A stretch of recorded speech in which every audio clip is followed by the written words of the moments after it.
Kevin Parman présente La légendaire naissance de l'ombre de la mort, une fanfiction audio Spartacus. Cela faisait déjà plusieurs semaines maintenant qu'il n'arrêtait pas de pleuvoir jour et nuit sur la pauvre ville de Capoue, et que l'ensemble des citoyens de cette cité romaine priaient les dieux pour obtenir leur clémence. Mais aujourd'hui encore, malgré les suppliques répétées des hommes, le soleil était une nouvelle fois parti se réfugier derrière un énorme nuage d'orage. Titus Lentulus Batiatus n'était pas le seul à ne plus pouvoir supporter toute cette eau divine, qui se déversait comme une punition sans raison depuis l'immensité des cieux. Cependant, ce n'était pas tant la pluie en elle-même que ses conséquences qui le dérangeaient, car il voyait bien qu'à cause d'elle, la foule, qui était déjà très clairsemée dans les gradins de l'arène des gladiateurs, était désormais à deux doigts de quitter les lieux. Pour prévenir cette éventuelle fuite des quelques individus qui avaient osé braver le déluge des dieux pour venir assister au jeu, Batiatus se leva prestement de son siège de juge afin d'annoncer les prochains participants. Il leva les bras en l'air et s'exclama à l'intention des spectateurs. « Honorables habitants de Capoue, laissez-moi vous offrir, en mon nom et au nom de mes ancêtres, le combat final !» Comme il l'avait prévu, le public, poussé par la curiosité, prit son mal en patience. Mais malgré cette toute nouvelle fidélisation des spectateurs, Batiatus savait qu'annoncer un combat avec si peu de monde pour y assister était tout bonnement un gaspillage d'argent. Qui plus est, cela risquait fort de lui faire encourir inutilement le courroux de Plutus, le divin en charge de la richesse humaine. Cette pénible sensation s'accentua quand il constata qu'il y avait à peine une douzaine de personnes qui prenaient les paris, pourtant d'habitude fort prisés des spectateurs pour ce genre de combat. Néanmoins, l'annonce du dernier duel devrait pousser le reste des personnes présentes dans les gradins à débourser sans compter, et cette perspective apaisa un tant soit peu la crainte du maître des jeux. Citoyens, frères de Rome, veuillez accueillir sous vos auspices le gladiateur, champion de la maison Batiatus, le grec invincible, j'ai nommé Acherbitas. Immédiatement, à l'appel de son nom, le dit gladiateur entra dans l'arène cubique en adoptant une démarche triomphale et sous les acclamations du petit peuple. Il s'agissait là d'un homme caucasien de grande taille, entre 4 et 4 coudées et demie de haut. Son visage était dissimulé sous un casque de Spartiate et mangé par une barbe de philosophe. Pour l'affrontement, ses armes consistaient en une dague sémite, en une lance de cavalerie basique et en un grand bouclier rectangulaire qui rappelait beaucoup, tant par sa forme que par sa couleur rouge sang, celui en vigueur au sein des légions romaines. « Faites entrer la barbare !» ordonna Batiatus d'une voix forte, une fois qu'il sentit que la foule était enfin mûre pour rencontrer celle qui allait devoir affronter le célèbre Acherbitas. C'est alors qu'une jeune femme, blanche de peau, chevelure blonde, d'une trentaine d'années à peine, entièrement nue, fit son entrée au même moment où un coup de tonnerre assourdissant éclata dans le ciel. Poussée dans le dos par des gardes munis de leurs glaives, son air apeuré n'était pas sans rappeler l'attitude d'un pauvre animal que l'on conduit à l'abattoir. Capturé sur les terres nordiques de la Gaule chevelue, Batiatus ne savait rien d'autre au sujet de cette femme, même pas son nom. Il ne connaissait absolument rien, ni d'où elle venait, ni ce qu'elle avait fait par le passé pour se retrouver dorénavant esclave de la puissante Rome. En ce moment, tout ce qui lui importait, l'intéressait et le préoccupait, c'était de savoir comment il allait bien pouvoir la vendre à son public. Qu'importe sa vie passée, qu'importe la raison de sa capture, Batiatus se mit à réfléchir à un nom accrocheur pour la désigner, un nom qui sonnerait bien aux oreilles. Puis, instinctivement, après quelques secondes de réflexion, il décida tout bonnement de l'appeler par le prénom qu'il aimerait bien donner à sa fille, si jamais, par la grâce des dieux, il en avait une un jour. En référence à l'unique héritière de son ami, le sénateur Albinius, qu'il convoitait secrètement, il s'exclama alors à l'assistance. « Ilitia !» Cependant, à la grande surprise de Batiatus, l'accueil réservé à Ilitia ne fut pas le même que celui d'Acherbitas, car une huée s'éleva soudainement des gradins lorsque les personnes présentes constatèrent le ventre arrondi de la femme enceinte. « C'est injuste !» crièrent certains. « Honte à Batiatus !» murmurèrent d'autres. Constatant immédiatement la colère générale qui pouvait très rapidement mener à la désertion complète de la reine, Batiatus, en homme avisé et intelligent, réagit promptement pour calmer les ardeurs. Devant la menace d'une potentielle désertion de la foule, Batiatus lança un ordre à son esclave. « Acherbitas, ton bouclier !» dit-il en faisant un signe de tête très rapide et très sec en direction de la femme blonde.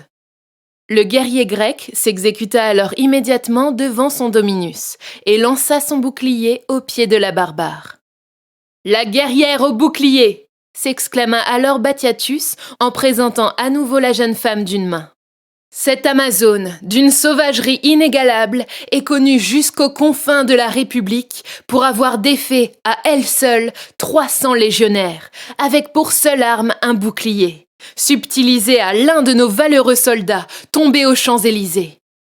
L'offrande du bouclier, ainsi que ce mensonge, inventé de toutes pièces, devrait aisément mettre de l'eau dans le vin des spectateurs, se dit sournoisement Batiatus.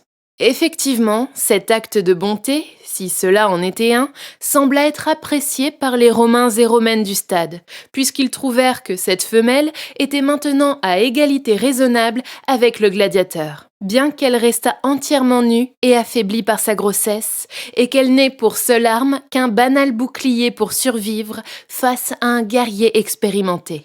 « Commencez !» ordonna Batiatus aux deux esclaves, une fois les esprits apaisés et le calme revenu parmi l'assemblée. Puis il frappa énergétiquement dans ses mains pour lancer les hostilités. À la seconde même, où le dernier clappement de main retentit en écho dans l'arène, le gladiateur Acherbitas fonça à la vitesse d'un cheval au galop sous la pluie battante en direction de son adversaire. Le puissant coup de lance qu'il lui asséna fut de la même force que s'il avait voulu abattre un arbre à la hache. D'une horizontalité parfaite et en visant au niveau du torse, le but évident de la manœuvre, outre le fait de vouloir briser une ou deux côtes de son adversaire, était de faire couler son sang, afin de satisfaire les attentes de la foule. Mais Ilitia réagit néanmoins très rapidement, et pour éviter de se faire empaler dans un réflexe aussi vif que fébrile, elle posa un genou à terre pour esquiver ce premier assaut brutal. Le fer de lance passa in extremis au-dessus de sa tête blonde, dans un bruit semblable au sifflement d'une flèche décochée et volant dans les airs. Quelques mèches de cheveux firent néanmoins les frais de cette première action, mais malgré cela, elle sortit indemne de cette première attaque. Ce coup manqué déstabilisa le grec un court instant, et profitant de cette miraculeuse ouverture, la barbare s'empara du bouclier qui était resté à terre et s'en servit pour bousculer son adversaire. Acherbitas, qui ne s'attendait clairement pas à autant d'agilité et d'énergie de la part d'une femme enceinte, fut si surpris par cette contre-attaque soudaine qu'il trébucha à la renverse, tombant à terre, à plat dos contre le sable trempé de l'arène. Les Romains s'esclaffèrent alors de voir un homme dans la force de l'âge être humilié de la sorte par une femme, clairement diminuée par le fait qu'elle était enceinte. Ni une ni deux, Ilitia profita de son avantage inespéré et n'attendit pas que son rival se relève. Elle sauta immédiatement à califourchon sur lui et lui décocha une violente série de coups, la tranche de son bouclier cognant contre le casque de bronze du gladiateur. La force et la répétition des coups, assénés comme si elle tapait avec une massue sur un pilier de bois pour l'enfoncer profondément en terre, la tête du gladiateur s'enfonça de même dans la terre gorgée d'eau de pluie. Métal contre métal, le martèlement du bouclier de fer contre le casque de bronze fit retentir un bruit effroyable qui supplanta bientôt celui des éclairs. À chaque contact, à chaque fois que le bouclier rencontrait le casque, des étincelles s'échappaient des deux objets, comme pour égaler les lumières éclatantes des éclairs, comme si ce combat terrestre entre les deux esclaves n'était que le miroir de la bataille qui déchirait les dieux du firmament.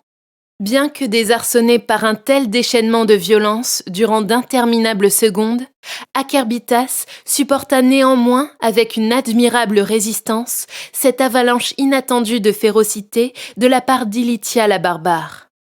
L'esclave grec put ainsi rendre grâce au dieu des forgerons pour la solidité de son casque de guerrier, qui encaissa formidablement les chocs, et ce, avec presque autant de robustesse qu'une enclume face au pilonnage incessant d'un marteau. Toutefois, à force d'attendre l'épuisement, qu'il espérait inévitable, de son adversaire enragé, afin de tenter une éventuelle riposte, Akerbitas, au bord de l'évanouissement, se sentit bientôt sur le point de prendre la barque qui naviguerait jusque dans les abysses infernaux. Aussi, face à cette menace grandissante, Akerbitas, s'accrochant de toutes ses forces à l'idée de survivre, parvint dans un sursaut de dynamisme à prendre une poignée de sable afin de renverser la situation périlleuse dans laquelle il se trouvait. Entre deux coups de bouclier, il réussit à jeter le contenu de sa main au visage de cette furie. Des grains de sable vinrent se loger sous les paupières d'Ilitia, l'aveuglant un court instant, juste assez pour permettre enfin à Akerbitas d'enfoncer sa dague dans l'une de ses cuisses. La guerrière poussa alors un cri de douleur qui couvrit l'orage, qui déferlait à présent sur les arènes, ce qui provoqua la satisfaction du public romain. Aussitôt, il s'enthousiasma de voir enfin le sang couler. Ayant réussi à prendre l'ascendant sur cette Amazone blonde, Akerbitas vit là l'occasion de renverser cette situation humiliante en repoussant Ilitia de toutes ses forces d'un puissant coup de talon en plein abdomen, avant de se remettre debout rapidement. De nouveau tous les deux sur pied, Ilitia, la jambe poignardée et ensanglantée, le souffle court, le bouclier contre sa poitrine dénudée, reculait en boitant. Tandis qu'Akerbitas, armé de sa lance, tournait déjà autour de la mutilée, tel un fauve tournant autour d'une proie agonisante. Les deux esclaves, forcés de combattre jusqu'à leur dernier souffle, prirent cependant un instant pour se jauger du regard. Le visage d'Ilitia, bien que déformé par la douleur, conservait néanmoins une farouche lueur de détermination dans les yeux et une certaine rage de survivre, qui montrait à son adversaire qu'elle était somme toute déjà prête à affronter le prochain assaut. Prenant cette attitude provocatrice comme une humiliation supplémentaire, le grec invincible fondit sans prévenir sur la barbare, en frappant du bout de sa lance droit sur la surface incurvée du bouclier rectangulaire, en plein milieu de celui-ci. Sa force de frappe fut alors si importante qu'elle fit reculer Ilitia de plusieurs pas en arrière, se retrouvant dès lors acculée dans l'un des coins de l'arène cubique. Profitant de son avantage, le gladiateur multiplia les attaques et donna des coups répétés de lance contre le bouclier ennemi. Un second impact résonna contre le métal, puis un troisième, suivi de près par un quatrième, et ainsi de suite pendant plusieurs minutes, bloquant chaque tentative d'Ilitia pour se dégager et la repoussant systématiquement dans le coin. Mais même si la petite arène cubique de Capoue n'offrait pas énormément de place pour les deux duellistes, pour la jeune femme, cela ne semblait pas vraiment être un handicap. Elle semblait même être assez habituée à combattre dans des environnements restreints. Faisait-elle donc partie de ces fameux pirates des mers qui avaient souvent l'habitude de se battre sur des embarcations exiguës de pêcheurs, se demanda soudainement Batiatus, en observant la parfaite maîtrise dont elle faisait preuve sur ce terrain étriqué. Néanmoins, bien qu'Ilitia résistât assez formidablement face au gladiateur renommé, les attaques successives eurent peu à peu raison de sa défense, et elle lâcha brutalement son bouclier après un énième coup de lance. Maintenant désarmée, ses jambes flanchèrent, non pas tant à cause de l'acharnement d'Akerbitas qu'à cause du poids de son bébé. Ilitia tomba alors lamentablement à genoux en position de prière, se protégeant le visage de ses mains tremblantes, avec aussi peu d'honneur qu'une mendiante suppliant le passant de lui donner l'aumône. Cependant, pas une once de pitié n'effleura l'esprit d'Akerbitas, et cela en dépit de la posture résignée dans laquelle se tenait l'esclave promise au trépas. Lui, qui souhaitait clairement et depuis longtemps couper court à ce combat pour laver au plus vite son honneur, ne ressentit en effet aucune forme d'empathie envers la future mère. La victoire étant désormais à sa portée de coups, il ne pouvait tout simplement pas la laisser filer entre les doigts. Car pour le détenteur du titre de champion de la maison Batiatus, les simples sentiments des mortels ne devaient en aucun cas lui ravir sa place sur le podium des dieux de l'arène. Ainsi en position, prêt à lui porter le coup de grâce, Acherbitas, sa lance fermement serrée entre ses deux mains, pensait déjà aux ovations des Romains et à la fête prévue à son retour au ludus de son maître. Mais tandis que son esprit s'était déjà tourné vers le vin et les femmes qui l'attendaient pour célébrer sa victoire, Ilitia se rua par surprise sur l'une de ses jambes et l'agrippa brusquement de toutes ses dernières forces. La seconde d'après, Acherbitas ressentit une vive douleur au niveau de sa cuisse. Pire qu'une brûlure, pire encore que le marquage au fer rouge qu'il avait jadis subi pour intégrer la maison Batiatus. C'était une douleur atroce, insupportable, qui lui arracha un incontrôlable et effroyable hurlement de souffrance. À l'origine de ce mal, il y avait là une morsure digne d'une louve face à un chasseur pour protéger son louveteau. La mâchoire d'Ilitia s'était en effet resserrée sur la cuisse musculeuse de son bourreau, ses dents férocement plantées dans la peau découverte, sur autant de profondeur que des clous lors d'une crucifixion. Lui mordant la cuisse jusqu'au sang, Ilitia parvint, dans le même temps, à lui arracher un épais morceau de chair. Un cri encore plus fort se fit alors entendre au moment où le gladiateur ressentit cette indescriptible douleur. Son hurlement monstrueux sembla d'ailleurs venir des tréfonds des enfers, tant il était au-delà des mots du langage humain. À l'écoute de ce son émis par un Acherbitas endolori et avec le lambeau de chair sanguignolant dans sa bouche, qui pendouillait entre ses dents solides, Ilitia savoura le fait de se venger de sa plaie à sa propre cuisse. Ses babines ensanglantées se relevèrent et sourirent ainsi au goût de la vengeance, accueillant à bras ouverts par ce rictus sanglant la déesse Némésis, en charge de la loi du talion. Mais pour ce dieu de l'arène encore invaincu qu'était Acherbitas, ce sourire fut davantage perçu comme un blasphème envers sa propre personne, et comme possédé lui aussi par l'esprit vengeur de Némésis, il décida de punir sans plus attendre cette injure faite par une esclave, femme et enceinte de surcroît. Sans tenir compte de la torture physique, pourtant insoutenable de sa jambe estropiée, Acherbitas, animé par l'instinct féroce d'une véritable bête enragée, se mit en position d'un hoplite, prêt à lancer sa lance, et transperça aussitôt le corps affaibli d'Ilitia avec autant de force que lorsque l'on plante un drapeau en terre lors d'une bataille en pleine campagne militaire. La pointe de fer de sa lance s'enfonça ainsi dans le ventre arrondi, aussi aisément qu'une lame de couteau dans du beurre. Comme pour un gibier, Acherbitas éventra ensuite horizontalement et sans la moindre difficulté une Ilitia exsangue, puis retira peu après son arme dégoulinante d'hémoglobine, qu'il n'hésita pas à brandir triomphalement au-dessus de sa tête, accompagnant son geste d'un éclat de voix victorieux. Le sang jaillit alors instantanément, comme un geyser, de la plaie béante d'Ilitia, et un rouge écarlate vint colorer le sol sablonneux et mouillé de l'arène. Ses entrailles sortirent de son ventre et se répandirent rapidement par terre en donnant cet aspect presque aussi sordide d'un nid de serpent. L'étripée agonisante cherchait ses dernières bouffées d'air avec frayeur, recroquevillée lamentablement dans la mare de son propre sang, pendant que la foule hystérique applaudissait la fin de ce combat titanesque avec autant de ferveur que si elle avait assisté à une de ces pièces de théâtre qui enorgueillissaient leur ville de Capoue. Batiatus ne pouvait que se réjouir de ce succès, en voyant et en entendant les Capouans scander Acherbitas. Car à travers les acclamations qui étaient destinées à son champion, c'était bien la mémoire de ses ancêtres qui était en réalité honorée ce jour-là. Toutefois, l'immense joie qu'éprouvait le laniste fut de bien trop courte durée, puisque les cris enthousiastes de la populace du cirque stoppèrent tout à coup, afin de laisser curieusement place à un silence de nécropole. Examinant alors tour à tour l'ensemble des Romains des gradins, Batiatus fut surpris de voir que tous les visages s'étaient désormais mus en une expression de stupéfaction, teintée d'une terreur inexplicable. Pourtant, malgré les mines crispées, comme lors de l'annonce d'un mauvais présage par un devin, Batiatus suivit leurs regards terrorisés, qui étaient tous dirigés vers l'endroit où gisait, dorénavant morte, l'esclave Ilitia.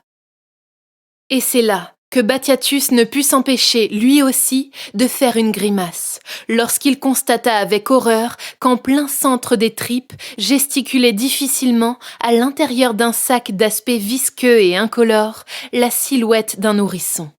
Cette vision apocalyptique d'un bambin compressé dans un sac de peau naturelle, beaucoup trop petit pour lui, rempli d'une espèce de liquide gras, couché sur un lit fait d'entrailles entremêlées, était tellement écœurante que même l'esclavagiste Batiatus, pourtant habitué aux pires atrocités des combats de gladiateurs depuis son plus jeune âge, eut un haut le cœur, mais qu'il parvint néanmoins à faire disparaître en déglutissant discrètement.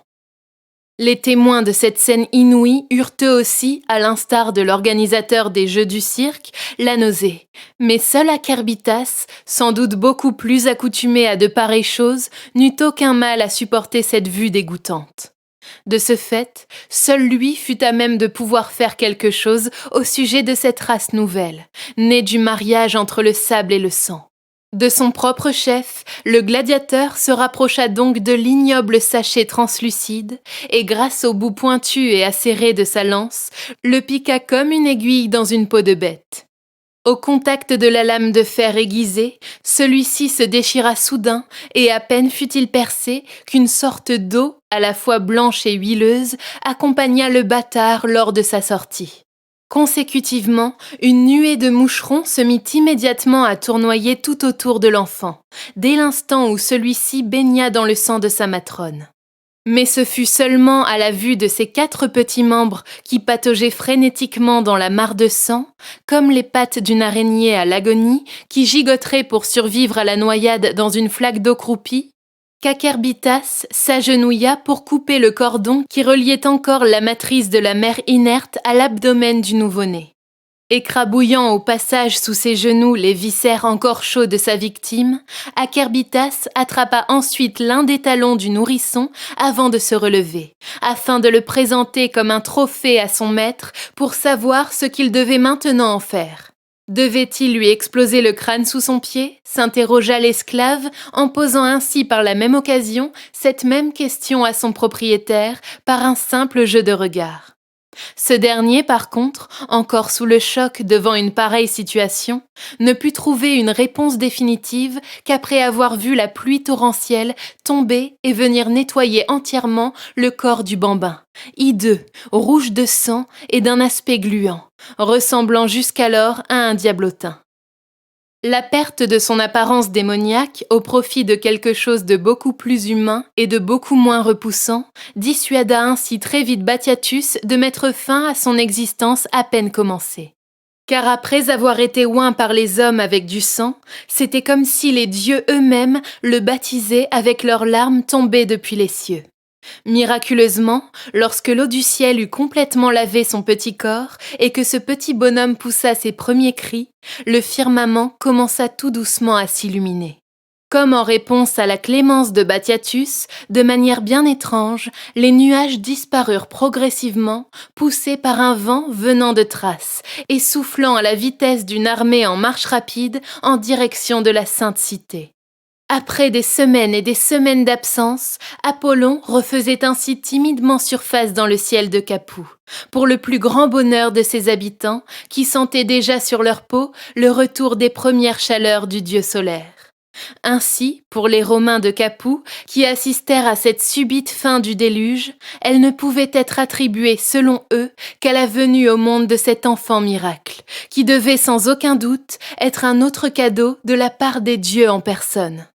Étant lui aussi superstitieux que les cohabitants de sa cité, Batiatus, en pleine contemplation de ce demi-dieu incarné, se persuada alors rapidement être l'augure d'une révélation divine, en vertu du fait qu'il était celui qui avait prénommé la Théotokos, et il se dit alors rapidement qu'il était de sa destinée de prénommer aussi ce fils béni.